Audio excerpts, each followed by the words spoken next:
Hi friends అందరికీ. ఈరోజు అయితే నేను మా చెట్టుకి వెళ్ళిన కాకరకాయలతోనైతే కాకరకాయ ఫ్రై చేస్తున్నా. టమాటా కూడా ఏం వేయట్లేను, కాకరకాయ ఫ్రైయే. అసలు ఈ కాకరకాయ ఫ్రై నాకు నిప్పుల మీద అంటే పొయ్యి మీద వేస్తే మస్తు ఇష్టం, కానీ చేయట్లేను. ఈరోజు అయితే వీలు కాలేదని గ్యాస్ మీదనే వేస్తున్నా. ఇందులో కొంచెం ఆయిల్ ఎక్కువ ఉంటేనే బాగుంటుంది. మీరు ఎప్పుడైనా ఇట్లా చేసుకుంటారా? ఏం లేదు, ఆయిల్ పోసుకొని ఉల్లిగడ్డలు వేసుకొని తర్వాత కాకరకాయ వేసుకొని పసుపు అల్లం వెల్లిపాయ కారం వేసుకొని కొత్తిమీర వేసుకుంటే అయితే సూపర్ ఉంటుంది.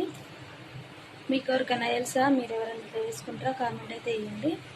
మరి మీరేం కర్రీ చేసుకున్నారు ఈరోజు? నేనైతే సాయంత్రం కోసం అయితే ఈ కర్రీ చేస్తున్నా. మా ఆయన అయితే బాగా ఇష్టంతో తింటారు కాకరకాయ ఫ్రై, ఆయన కోసమనే చేస్తున్నా.